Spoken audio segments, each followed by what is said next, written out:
So last week has been one hell of an emotional week for me. And what happened? All because I posted my mom and she had her story of resilience and how she, was determined to see that she achieved her dreams beyond, the resistance and everything. And a lot of you came through appreciating her, celebrating her, even without knowing her. I mean, there's a celebration that comes from a very shallow depth.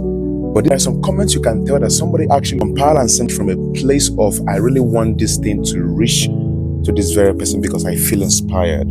I feel motivated. This is what you guys did. I've come to understand that the human psychology thrives on encouragement. I mean, we need it, but we lack that very culture in these recent times. We lack that very culture of encouraging other people, tell them that they're actually doing well. And I get to realize that you guys celebrating her from a place of truth and sincerity, something she needed all these years, nobody was able to give her. And this is what is happening to every other random person, even you too. I know that nobody's actually celebrating you, which is inherently needed. Every person that is actually living on earth with their efforts, they need to be celebrated. This is the reason why we have families, friends. But sadly, this encouragement doesn't come from friends anymore. It doesn't also come from most families as well.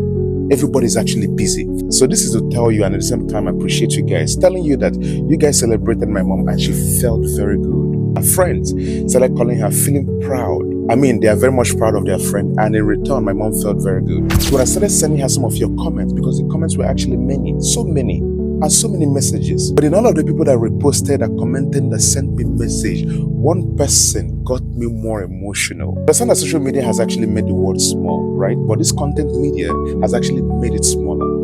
Because tell me how that very single video actually brought somebody who actually literally carried me, somebody who actually was with me in the hospital after they gave birth to me.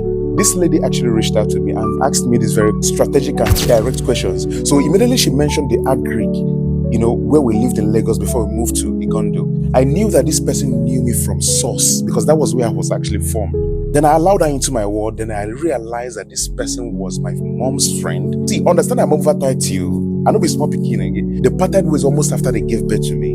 And ever since then, they've been in search of each other's contact. Nowhere. Not until I made that very video and the lady saw one or two pictures of my mom's wedding and how this lady was smart enough to still process memory to tell that this is actually my mom. This lady didn't stop there. She proved her point by sending pictures of me when I was small and my family and even my dad. Pictures of my dad I never had. So here you have my dad with me and my mom with my elder brother and my aunt who actually carried us. This is my 1 year birthday. This is my elder brother and I on vintage. It got me so much emotional. And this is my mom's friend, right? This is her picture when she was young then. Because this really provoked something in me. I really do not know what's actually happening to her. Young men and young women. Most of them even look somehow older, more than their parents. This is how this lady is looking now. Just look. Just look. Now look at one of the wedding pictures that my mom just sent to us. Now look at my mom currently. Wow. Honestly, this world is actually very small. This world might even be smaller than we think it. This lady saw my nakedness and then